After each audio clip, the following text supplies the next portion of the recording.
The Collaboration, Chapter 6, Switched On, Part 3. The shooting took place over the next 2 months, and there was just one interruption. According to Sidney Franklin, every time I went on the set, it was like a private Germany of our own.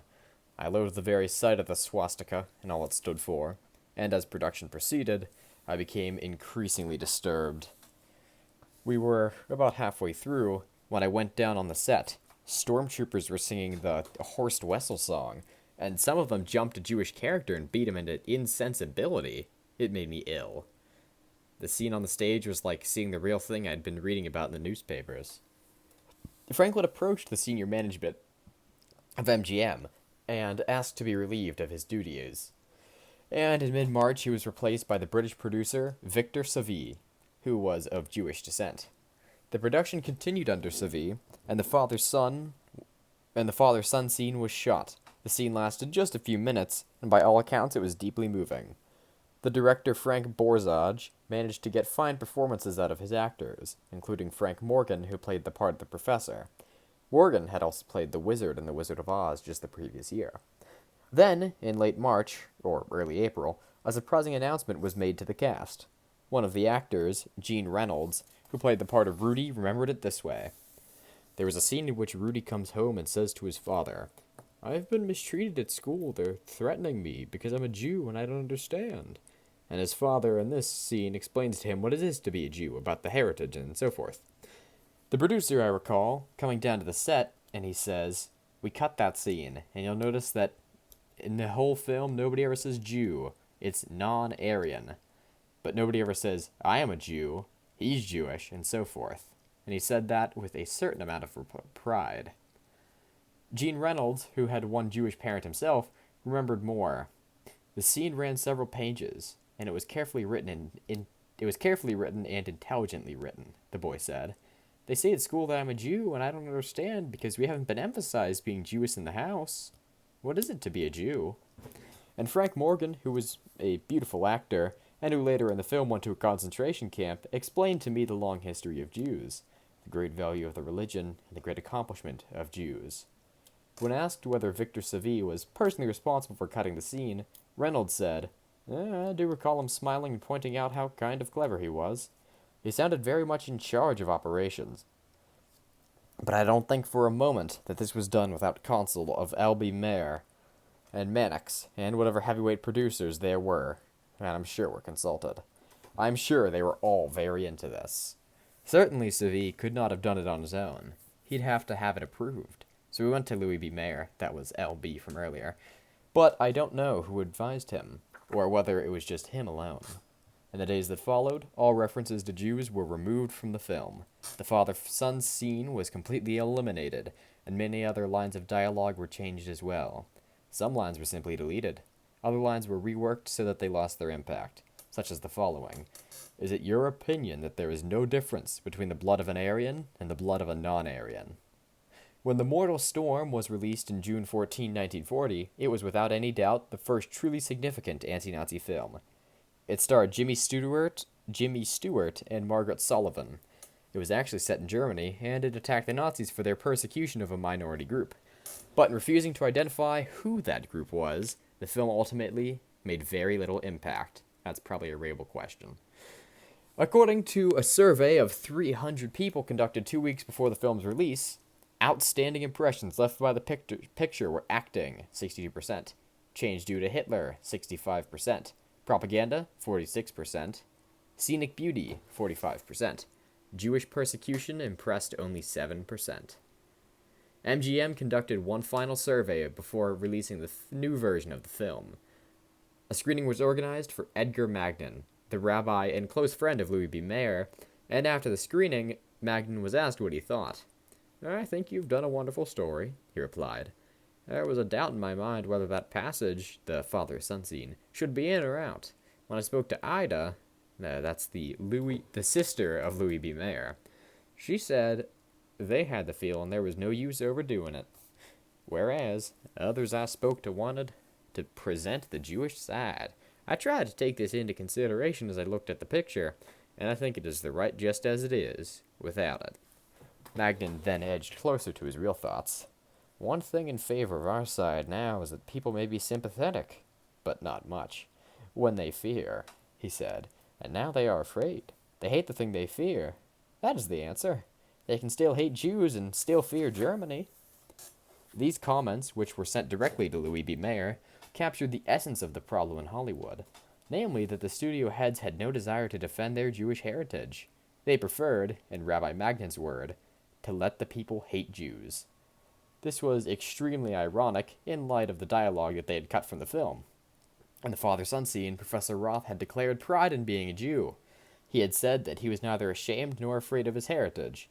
He had faced his reality with great dignity. When his son had asked whether it was really necessary to declare one's Jewish identity, "Father, do we have to put it on the form?"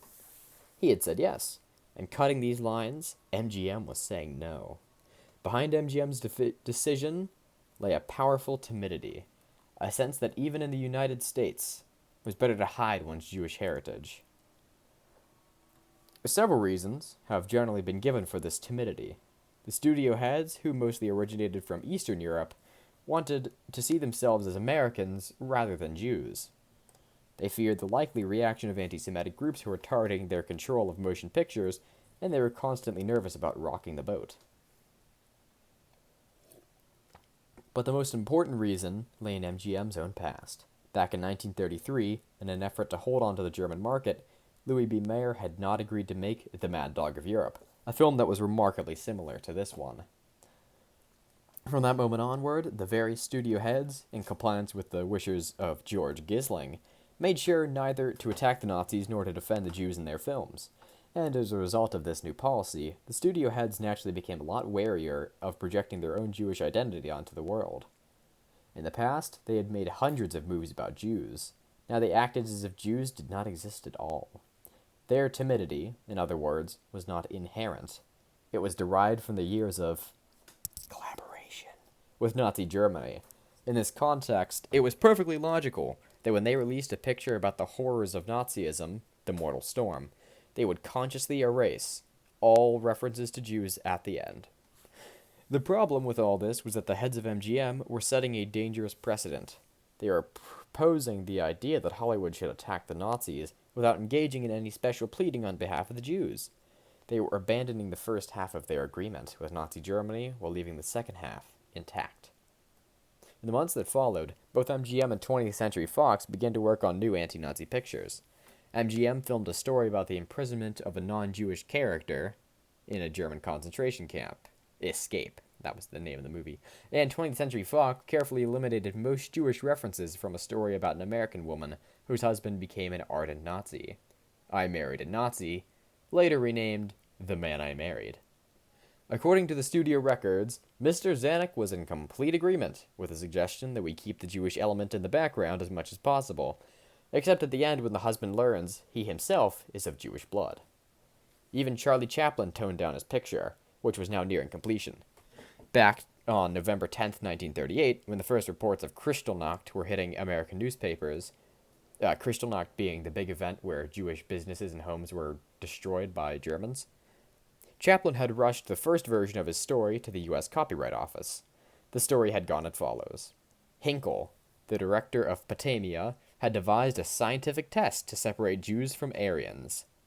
All Jews were sent to concentration camps, and one named Charlie, who bore an uncanny resemblance to Hinkle, broke out. He was mistaken for the dictator, and he gave a speech that convinced the country to abandon fascism. Suddenly music filled the streets. Everyone started dancing, prisoners were released from the camps, and stormtroopers were dancing with Jews. The script ended with an epilogue. Through the music comes the playing of a bugle call. The scene shifts back to the concentration camp. Charlie wakes up with a smile as a stormtrooper enters. Charlie smiles at him. The stormtrooper starts to smile back. Then, ashamed at his softness, he bellows, "Get up, Jew! Where the hell do you think you are?" Chaplin took this chilling idea and turned it into a hilarious but less effective film. He shifted the location of the persecution of the Jews from a concentration camp to a ghetto. He gave a long rambling speech at a climax that had virtually nothing to do with the Jewish question, and he replaced the twist at the end, in which his speech turned out to be a dream of a concentration camp prisoner, with his audience responding with cheers and applause. Obviously, George Gisling did not appreciate any of these efforts. From his perspective, Escape, The Man I Married, and The Great Dictator were virulent anti-Nazi films, and he informed the German ambassador in Washington, D.C. about two similar films already in distribution, The Mortal Storm and Four Sons. The German ambassador then registered an official complaint with the State Department. Both pictures are in all their details deliberate attempts to arouse public sentiment and hate in this country against the German people and their government. Pictures like those mentioned above may lead to a complete lack of interest to show any films of those two companies in Germany. The State Department forwarded the letter to the Hayes office as a courtesy to the German government. The letter ended up in the hands of not Will Hayes, but of his foreign manager, Frederick Herren. Herren had always disapproved of the Germans' business methods, and he was not about to apologize for the fact that the studios had finally turned anti-Nazi. We beg to disagree with the opinion of the German consulate regarding the two pictures they mention, he told the State Department. These two pictures are dramatic portrayals of stories laid in Germany, and they were produced solely for the purpose of supplying the theaters and their public throughout the world with amusement. The motion picture business differs in no way from any other form of business, and it would be ridiculous to suppose that a producer would deliberately place any material in a picture that would tend to drive people away from the box office. That was the final straw. The German government had issued an official warning in accordance with Article 15 of the film regulations. Now the government could act. On July 5th, 1940, the propaganda ministry informed 20th Century Fox that it could no longer distribute motion pictures or newsreels in Germany, Norway, Bohemia, or Moravia. Bohemia is kind of in Czechoslovakia. I think Moravia is too. Just for context. The management of 20th Century Fox was astounded to hear that the ban extended beyond the traditional German border and asked the State Department to intervene. If our local companies are prohibited from the continued distribution of our films in the countries enumerated, this corporation will suffer huge losses in income due to the interruption and stoppage of our business. The head of the film department and the propaganda ministry stood firm, however, and announced that the decision would be upheld and that other American motion picture producers should take the measure as a warning. MGM paid no attention and kept his anti-Nazi film in circulation. Then on August 15th, the studio was expelled from Germany and all German-occupied territories. The reason for the expulsion was the production and distribution of the anti-Nazi film, The Mortal Storm. MGM responded to the news by announcing that it was being forced to dismiss 660 employees in Germany, France, Belgium, Czechoslovakia, Holland, Denmark, and Norway. The German government was directly responsible for these job losses throughout Europe. That left Paramount as the one American studio still doing business in Germany. And on September 12th, it was officially expelled as well. Although Fox and MGM were accused of making anti-German pictures, the official report stated, no such accusation is made of regular Paramount films. The reason for the expulsion order was flimsy by comparison. Apparently the captions of a few Paramount newsreels had been unfriendly towards Germany. There was some cause for hope, though.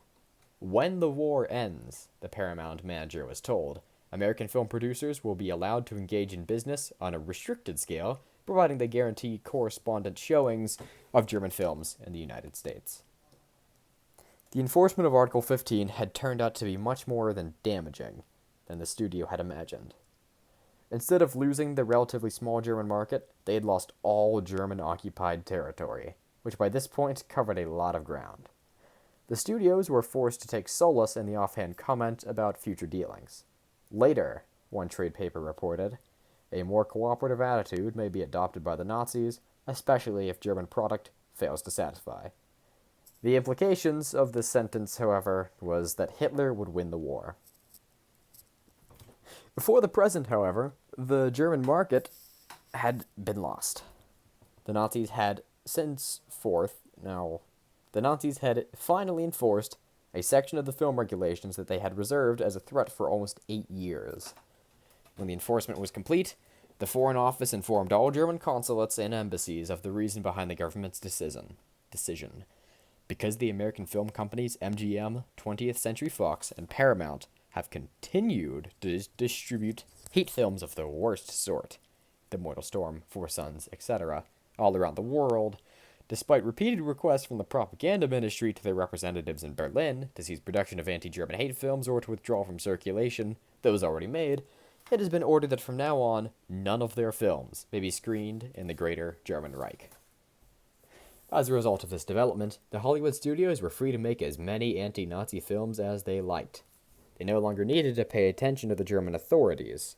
In the year that followed, however, the studios released only a handful of such films, none of which contained any reference to the persecution of the Jews. 20th Century Fox made Manhunt, Warner Brothers made Underground, Columbia Pictures made They Dare Not Love, and United Artists released Foreign Correspondent. Hollywood was still apprehensive about making anti-Nazi pictures, but the reason for its apprehension had changed.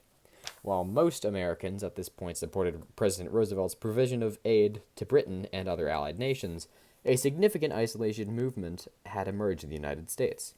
The isolationists were accusing Hollywood of producing insidious propaganda designed to draw the country into a European conflict. And in September 1941, their efforts came to a climax when they spearheaded an investigation into propaganda in motion pictures before a subcommittee of the Committee on Interstate Commerce of the U.S. Senate. Most of the senators of the subcommittee were isolationists, including Gerald P. Nye of North Dakota. The only senator in favor of Roosevelt's policies was Ernest McFarland of Arizona. The first person to testify was Gerald P. Nye, who pointed out that he was not an anti-Semite. "I have splendid Jewish friends in and out of the moving picture business." Nye then said that the Hollywood studios had by this stage produced 15 or 20 propaganda pictures whose purpose was to draw the United States into a European war. Senator McFarland eventually asked an important question. "You stated that you had seen some of these war pictures." "That is right," Senator Nye said. "Which of those pictures was the most objectionable that you saw from your point of view?" Senator Nye stumbled through this response. "Senator, you have propounded me to a question that is much difficult to answer," he said. "It is a terrible weakness of mine to go to a picture tonight and not be able to state the title of it tomorrow morning. I could not tell you what I would consider the worst of them all. However, or somehow or other, I have rather a lasting impression of what I recall as being made a picture under the title, 'I Married a Nazi.'" "All right, we will take that picture. What was there in the picture that was particularly objectionable from your point of view?" "Why, primarily it was the injection of scenes that could have only been the effect of making us hate not only a fictional individual, but an entire race of people." "What was portrayed that created that feeling?" "Senator, I've not reviewed a picture in a long, long time." "What is another picture that you think of that you saw that was objectionable to you?" "Oh, Senator, I have seen 3 or 4 or 5 of them." "Can you name one other?" "I'm afraid I cannot." "Let me see if I can help you a little bit. Did you see Escape?" "Perhaps if you can tell me the story, I can tell you better if I've seen Escape or not." McFarland confessed that he had not seen the picture himself, and then moved on. "Flight Command?" "I do not believe I did, Senator." "That Hamilton Woman?" "I did not see that." "Manhunt?" "I think not." "Sergeant York?" "I think not." "You mean you have not seen it?" "I have not seen it." "Did you see The Great Dictator?" "I have."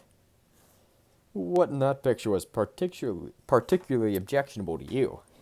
"Why, it was a portrayal by a great artist, not a citizen of our country, though he resided here a long, long time, while that could not do other than build within the mind and heart of those who watched it something of hatred,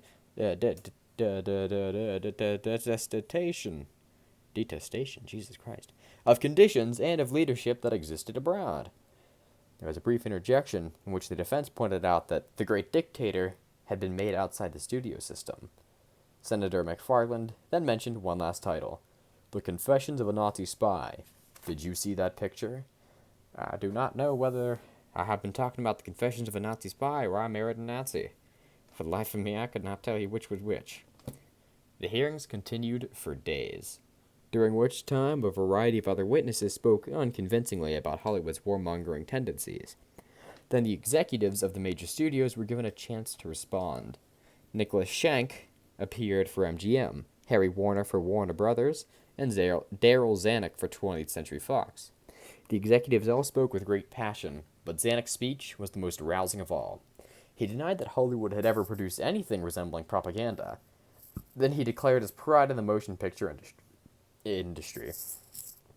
I look back and recall picture after picture, pictures so strong and so powerful that they sold the American way of life, not only to America, but to the entire world. They sold it so strongly that when dictators took over Italy and Germany, what did Hitler and his flunky Mussolini do? The first thing they did was ban our pictures, throw us out. They wanted no part of the American way of life.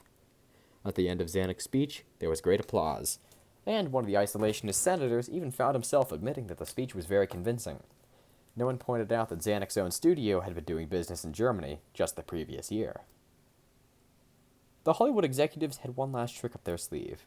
They had appointed Wendell Willkie, the representative for the Republican Party, presidential candidate who had lost to Roosevelt in 1940 as their representative.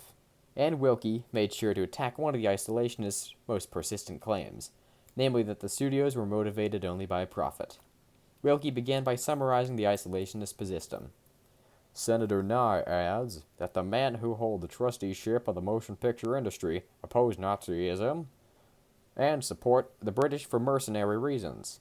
This obviously we do not admit. Then Willkie made a powerful move. But, taking Senator Nye's assumption as correct, and following his own line of reasoning, that the motion picture industry, for its own financial advantage, should at once become the great appeasers of Nazism.